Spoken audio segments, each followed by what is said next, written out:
토익도 기숙학원에 있는 거 아세요? 그런 노력은 하시지 마세요. 정말 힘들었어요. 내가 그 어떤 노력을 한다고 해도 내 성적은 변하지 않을 거고, 저는 여러분들도 할 수 있다는 거를 느꼈으면 좋겠어요. 그렇게 하는 게 단기간에 토익을 빨리 끝내는 방법입니다. 저는 시험장을 나오면서 더 이상 토익 공부를 안 해도 되겠다라는 생각을 했던 것 같아요. 틀리는 개수가 10개 미만이 되는 거죠. 진짜 점수를 정말 올리고 싶으신 분들, 제가 잘나서 절대 점수가 오른 게 아니에요. 여러분도 정말 다 하실 수 있기 때문에 이렇게 방법을 말씀을 해드리는 거예요.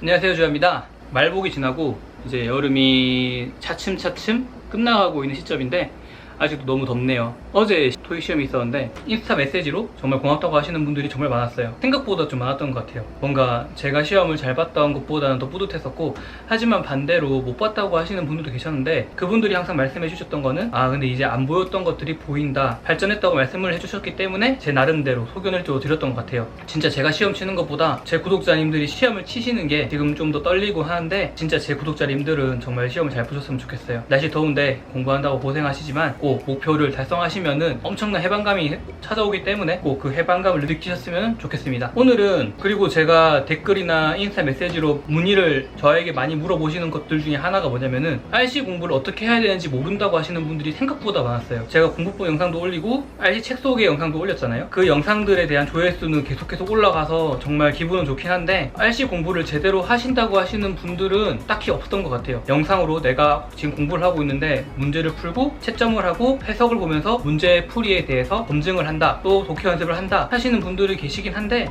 그런 분들보다는 내가 공부를 하고 있는데 제대로 하는지 모르겠다 하시는 분들이 더 많았던 것 같아요. 그래서 되게 댓글을 보면서 생각보다 제대로 공부를 하고 있는지, 아니면 내가 어떻게 공부를 해야 되는지 물어보는 댓글이 많아서 RC 공부를 어떻게 해야 되는지, 왜 안 하는지에 대해서 제 나름대로의 또 소견을 말씀해 드리도록 하겠습니다. RC와 LC가 있잖아요. 근데 이 RC와 LC에서는 리딩이고 리스닝인데, 그리고 이 C가 컴프리hension이라는 이해력입니다. 듣고 이해하고, 읽고 이해하고, 이해를 정말 잘 하셔야 돼요.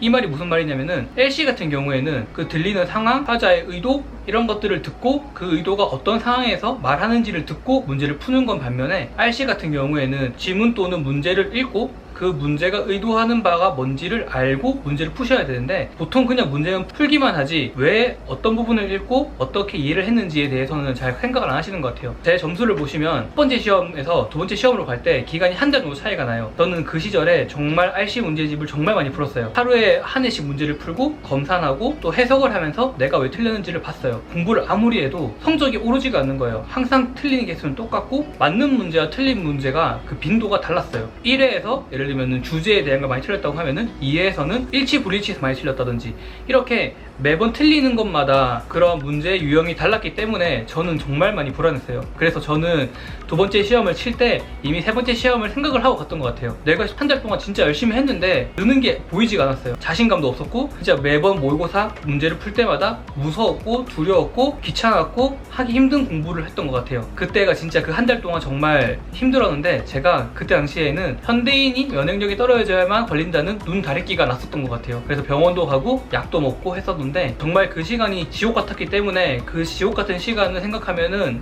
아직도 조금 제 경험을 바탕으로 해서 어떻게 그걸 탈출했는지, 어떻게 성적을 올렸는지에 대해서 말씀을 해드리도록 하겠습니다. 이전 영상에서 말씀을 드렸지만 LC는 제가 문제집 4권으로 돌리라고 했잖아요. 근데 RC 같은 경우에는 기출문제 말고도 정말 사설 문제집도 많긴 한데, 그 문제집을 많이 푼다고 해서 여러분의 실력이 올라간다고 했을 때는 전 아니라고 했죠. 제가 문제집을 많이 풀었지만 성적이 안 올랐기 때문에 이렇게 말씀을 드릴 수 있는 거예요. 그럼 이제 RC 공부는 어떻게 해야 될까라고 한번 짚고 넘어가도록 하겠습니다. RC 공부는 단순히 문제를 풀고 채점을 하고 점검을 하는 게 RC 공부일까요? 그거에 대해서는 많은 분들이 이제 다른 의견을 내겠지만은, 저 같은 경우에는 RC는 읽고 이해를 하면 돼요. 그런 상태에서 문제를 푸시면 됩니다. 간혹 가다가 문제 푸는 스킬이 있다, 문제를 풀 때 이렇게 해야 된다, 아니면 지문을 볼 때 이렇게 봐야 된다, 지문을 볼 때 다른 특별한 방법이 있다 라고 하시는 분들이 정말 많은데, 그런 거 진짜 다 필요가 없는 게, 그분들은 이미 영어를 정말 잘하세요. 영어를 정말 잘 읽으시고 일반적으로 토익을 공부하시는 분들보다 정말 영어를 잘하시기 때문에 그러한 말씀을 해주시는 거지, 실제 일반적인 학생 같은 경우에는 그렇게 하기가 힘들죠. 왜냐면은 영어를 잘 못 읽으니까, 읽어도 이해를 못하니까. 그래서 시간이 오래 걸리시는 분들은 다른 거 우선 해보지 마시고요. 제일 중요한 게 뭐냐면 내가 시간 때문에 RC 성적이 안 나오는지 아니면 내가 진짜 RC 시험을 못 푸는지를 한번 점검해 보시길 바랍니다. 제가 항상 문제집을 푸는 분들에게 말씀을 드리는 게 뭐냐면은 첫 한 해 정도는 시간을 재지 말고 3시간이 걸려도 좋고 4시간이 걸려도 좋으니까 문제를 한번 다 풀어봐라. 그런 다음에 한번 채점을 해봐라. 그러면은 100문제 중에서 정말 90문제 이상 내가 맞는지 안 맞는지를 확인을 해봐야 돼요. 저는 이걸 해봤을 때 제가 정말 문제집 한 7건 이상 풀었을 당시에도 80개 정도 왔다 갔다 했던 것 같아요. 81개 맞으면 많이 맞은 거고 79개 맞으면은 좀 많이 틀린 거고, 이 왔다 갔다 했던 것 같아요. 이 말이 무슨 말이냐면은 나는 시간을 준다고 해도 내가 맞을 수 있는 문제는 80개 정도밖에 안 된다는 거예요. 근데 내가 만약에 충분한 시간이 주어졌을 때 문제가 90개 이상 맞을 수 있다. 그럼 그때부터 이제 시간을 줄여 나가시는 연습을 하시는 거예요. 내가 정말 충분한 시간을 줘도 문제를 다 못 맞추는데 어떻게 시간을 줄이는 연습을 하겠어요. 그러니까 이게 뭔가 앞뒤가 안 맞는 소리니까, 만약에 여유가 있으신 분들은 진짜 공부를 하실 때 내가 한 번쯤은 100문제 중에서 몇 개를 만들 수 있는지 기출문제집으로 한번 점검을 해보시고, 그런 다음에 내가 문제를 푸는 능력을 키우신 다음에 내가 지문을 읽고 이해를 하고 문제를 풀었을 때 90개 이상 맞는다 하셨을 때부터 진짜 시간을 줄였으면 좋겠어요.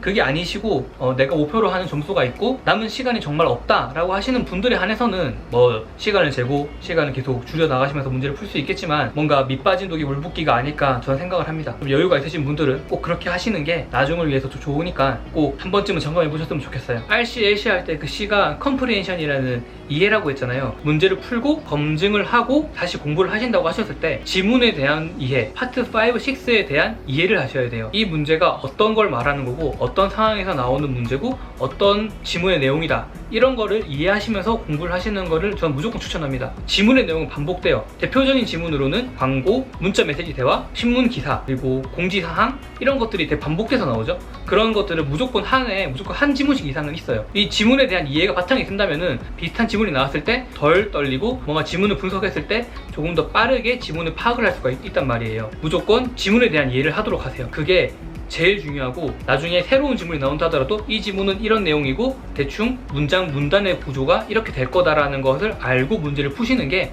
더 빠르게 글을 읽으실 수가 있어요. 그 지문에 해당하는 단어는 정말 많이 알면 좋으니까 꼭 지문에 나오는 단어는 무조건 많이 외우시길 바랍니다. 제가 첫 번째 시험을 치고 두 번째 시험을 치는 동안 느꼈던 게 하나가 있어요. 제 약점은 파트 7이었기 때문에 그 파트 7의 약점을 보완하기 위해서 정말 많이 생각을 했었는데, 지문에 있는 단어와 가장 비슷한 단어가 보기에 있으면은 그게 답이라고 저는 공부를 했었어요. 시험을 치러 갔을 때 문제를 푸는 과정 중에서 지문에 보였던 단어와 비슷한 단어가 문제 보기에 있으면은 그걸 찍었던 것 같아요. 결과는 더 많이 떨어졌죠. 그래서 그렇기 때문에 문제 푸는 스킬은 내가 읽는 게 바탕이 되지 않는다면은 굳이 그렇게까지는 중요한 거 아닌 것 같아요. 꼭 스킬보다는 지문을 이해를 하고 독해력을 키우시는데 공부 초점을 맞추시길 바랍니다. 그러면 지문을 이해하기 위해서 어떻게 해야 될까요? 제일 중요한 건 독해력이죠. 문제를 읽고 지문을 읽었을 때 어느 정도 이해를 했는가, 내가 읽는 능력이 얼마나 됐을까, 이거를 판단하는 게 제일 중요한데, 이거에 대해서 하나의 해답을 드리자면은 제가 많이 말씀을 드리지만 항상 많이 읽으라고 하잖아요. 저는 진짜 기출문제집 지문을 7번에서 10번 정도 읽었다고 말씀을 드렸듯이, 그렇게 읽는 거에 대해서 근거를 제가 하나 말씀을 드릴게요. 토익도 기숙학원에 있는 거 아세요? 제 아는 동생이 토익 기숙학원을 다녔대요. 근데 그 학원에서는 꼭 야자 시간에 학생들한테 지문 한 개씩을 외우게 시킨대요. 그러면 그 학생들은 야자 시간 동안에는 그 한 지문을 계속 읽고 쓰고 반복하면서 한 지문을 외운다는 거죠. 야자 시간이 끝날 때쯤에 이제 한 명씩 나와서 학생들 앞에서 그 지문을 외운대요. 그 말은 무슨 말이냐면은 한 지문이라도 제대로 파악했을 때 다른 유사한 지문이 나오게 된다면 그 유사한 지문을 풀어나갈 수 있는 능력이 된다는 거라고 그 동생이 저에게 말을 해줬어요. 그러니까 여러분들도 지문에 대한 이해를 정말 잘 하셔야 된다고 하는 게 이런 거에서 나오는 것 같아요. 제가 독해력을 위해서 정말 많은 파트 7 지문을 읽었을 때 진짜 어떤 느낌이 들었냐면은, 이 지문은 이런 내용이다, 이렇게 전개를 되겠지, 이런 문제가 대충 나오겠지 라는 생각이 들었어요. 그게 처음에는 잘 안 나와요. 그렇게 처음에는 잘 안 되지만 시간이 가고 한 일주일 정도 지났을 때부터는 이제 이런 문제가 나오겠다, 이런 지문이 나오겠다 하는 거예요. 제가 모의고사를 풀어도 많이 틀리면 10개 틀리고요, 적게 틀리면은 5개 정도 틀렸던 것 같아요. 원래 20개 정도 틀렸던 사람이 거의 절반 가까이 줄인 거죠. 파트 7에 대해서 그렇게 지문 이해를 하면은 독해력이 증가한다는 거잖아요. 독해력이 증가했을 때 파트 5, 6에 대한 점수가 확실히 올라요. 물론 어려운 문법이나 어려운 접속사, 전치사가 들어가는 거는 아닐 수 있겠지만 대부분의 해석이 필요한 과정에서 나오는 문제들은 무조건 거의 다 맞는 것 같아요. 항상 파트 6 문제를 3개에서 4개 항상 틀렸던 것 같아요. 4개 문제 중에서 1개 정도 틀렸던 것 같은데, 제가 파트 7에 대해서 그렇게 이해력이 높아진 다음부터는 전부 다 맞았어요. 독해력이 증가되니까 문장과 문장 사이에 넣는 그런 것들 또는 문법적인 내용들이 다 이해가 좀 많이 됐던 것 같아요. 진짜 점수를 정말 올리고 싶으신 분들, 변하지 않는 점수를 만들고 싶으신 분들은 꼭 파트 7을 공부하고 지문을 정말 많이 읽으시고 지문에 대한 이해도를 높이시길 바래요. 그렇게 했을 때 여러분이 파트 5, 6 문제를 푸실 때 느낌이 달라질 거예요.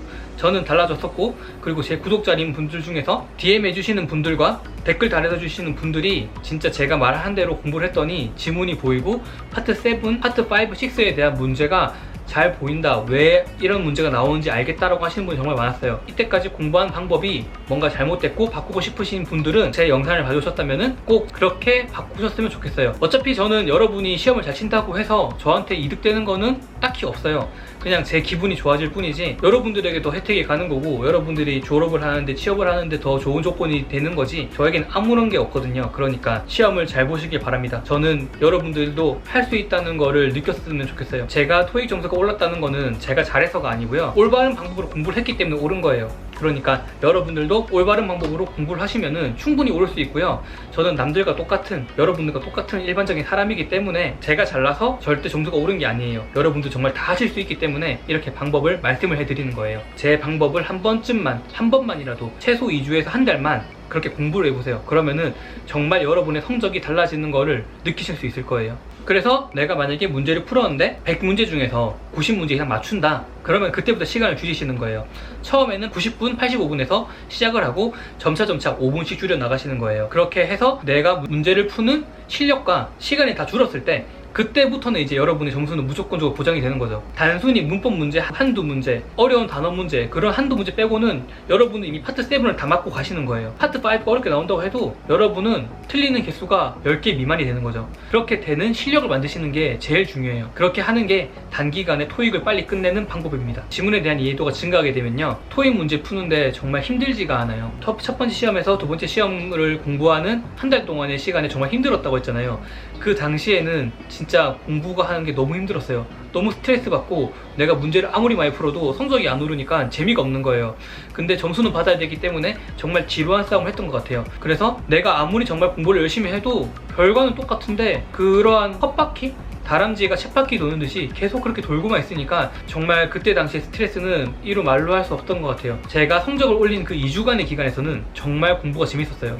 왜냐면은 지문이 보이고 지문에 대한 내용이 확실하게 들어오고 문제 푸는 게 어렵지 않으니까 공부하는 시간이 힘들지 않는 거예요. 10시간 이상 지문을 본다고 해도 진짜 재밌게 지문을 보고 시간이 정말 빨리 가고 계속 했던 것 같아요. 그게 그렇게 되면은 RC 문제를 푸는데 그 100문제가 정말 쉬워요. 제가 만점짜는 아니지만 그렇게 되는 게 진짜 RC 점수를 오르는 제일 큰 비법인 것 같아요. 독해 문제를 공부하시는 분들은 꼭 내가 푼 지문을 7번에서 10번 정도 읽어보세요. 그리고 이 지문이 어떤 말을 하는지, 어떤 상황에서 어떤 문제가 나오는지, 이 지문에서 나올 수 있는 문제가 뭔지 그런 걸 한 번쯤 생각해 보시고 내가 문제를 풀 때 풀었던 단서와 지문에서 말하는 실제 문제풀이 단서와 비교를 해보면서 그 차이의 갭을 좁혀 나가신다면은 여러분의 RC 성적은 정말 높아진다고 저는 장담할 수 있습니다. 저만 그런 게 아니고요, 제 구독자님들 중에서 저와 DM을 하시는 분들 또는 제 댓글에 남겨주시는 분들은 다 그렇게 했어요. 그랬더니 정말 점수가 높아지신 거를 제가 받고 저한테 감사하다고 말씀해 주신 거예요. 그러니까 여러분들도 정말 다 하실 수 있습니다. 영상을 끝내기 전에 좋은 공부 팁 하나 알려드리려고 해요. 제가 공부를 했을 당시에 들었던 건데, 노력은 두 가지가 있어요. 첫 번째는 믿음이 있는 노력, 두 번째는 믿음이 없는 노력. 믿음이 없는 노력부터 설명해 드리도록 하겠습니다. 믿음이 없는 노력은 내가 이걸 해도 될까? 내가 이거를 해봤자 어차피 똑같을 건데 내가 아무리 노력을 해도 내 성적은 변하지 않을 거야. 하지만 점수를 받기 위해서 노력을 해야 돼. 아, 힘들다. 이런 것들이 믿음이 없는 노력이에요. 내가 그 어떤 노력을 한다고 해도 내 성적은 변하지 않을 거고 결과는 똑같을 건데 내가 노력을 한다고 해서 정말 될까? 라고 해서 하는 노력이 믿음이 없을 때 말하는 노력이에요. 첫 번째 시험에서 두 번째 시험을 가는 그 한 달 동안 공부했던 노력이 그런 노력이죠. 정말 힘들었어요. 진짜 스트레스 많이 받고 문제집 푼다고 돈은 돈대로 썼는데 성적은 그대로예요. 오히려 더 떨어졌죠. 그런 노력은 하시지 마세요. 내가 하는 노력이 힘들다면은 하지 마세요. 정말로 그런 노력은 아무리 해봤자 100회 무익합니다. 그럼 반대로 믿음 있는 노력은 뭘까요? 내가 하는 노력이 내가 이것만 하면은 정말 잘 될 거야. 내가 이 방법으로 공부했더니 지문 이해도가 높아져서 문제가 잘 풀려. 내가 이 방법으로 공부를 해봤더니 지문이 이해가 잘 돼. 다른 지문에도 적용이 잘 돼. 내가 이 방법을 했더니 성적이 올랐어. 내가 이 방법으로 하게 된다면은 성적이 오를 거야 라는 믿음을 가지시는 노력이 믿음 있는 노력이에요. 저는 믿음 있는 노력을 딱 2주 동안 했던 것 같아요. 지문에 대한 이해도가 증가했고 성적이 잘 나오니까 내가 이렇게 하면 성적 잘 받겠다 라는 공부를 했던 것 같아요. 그래서 저는 그 2주가 정말 행복했습니다. 물론 무조건 즐거웠다고는 하지 않아요. 하지만 그 2주 동안은 정말 공부하는데 힘들지가 않았어요. 내가 하루하루 살아가면서 토익 지문을 푸는데 이해도가 증가하고 토익 공부를 하는 데 있어서 무서움이 떨어지니까 토익이 재밌는 거예요. 그랬더니 정말로 시험을 치러 갔을 때에도 문제가 잘 풀렸고 지문을 잘 읽었어요. 물론 저는 문제를 100문제까지 다 풀지 못했어요. 마지막 2문제는 찍었습니다. 하지만 저는 시험장을 나오면서 더 이상 토익 공부를 안 해도 되겠다라는 생각을 했던 것 같아요. 여러분들도 각자의 목표가 다 있으시겠지만은 토익 공부가 정말 힘들면 힘들다고 할 수 있고 안 힘들면 안 힘들다고 할 수 있는 것 같아요. 무조건적인 정답은 없어요. 하지만 그 믿음이 있는 노력을 통해서 제가 느꼈던 그 느낌을 정말 느껴보셨으면 좋겠어요. 그 느낌을 느끼신다면은 토익뿐만이 아니라 다른 어떤 일을 해서도 그런 성취감을 얻을 수가 있고 그런 성취감이 하나하나 쌓여서 여러분의 인생에 정말 큰 보물이 된다고 생각을 해요. 저는 그렇게 살았었고 그게 토익에도 적용이 되니까 정말 신기하더라고요. 여러분들이 제가 느꼈던 그 느낌을 나도 토익을 잘할 수 있다라는 그 느낌을 느껴보셨으면 좋겠습니다. 오늘 준비한 영상은 여기까지입니다. 제 영상이 도움이 되셨거나 공감이 가셨다면은 구독과 좋아요 눌러주시고요. 제 영상을 공유해주세요. 그러면 성적으로 보답하겠습니다. 제 영상을 시청해주셔서 너무너무 감사드립니다. 하루하루 정말 구독자님들이 늘어나고 있는 게 보여요. 너무 감사드리고요. 앞으로 정말 좋은 내용으로 정말 여러분에게 피와 살이 되는 내용으로만 오는 그런 유튜버가 될 테니까 제 영상을 보시고 참고하셔서 여러분들이 꼭 힘을 내셨으면 좋겠습니다. 이상 영상을 마치겠습니다. 영상을 끝까지 시청해주셔서 너무너무 감사합니다.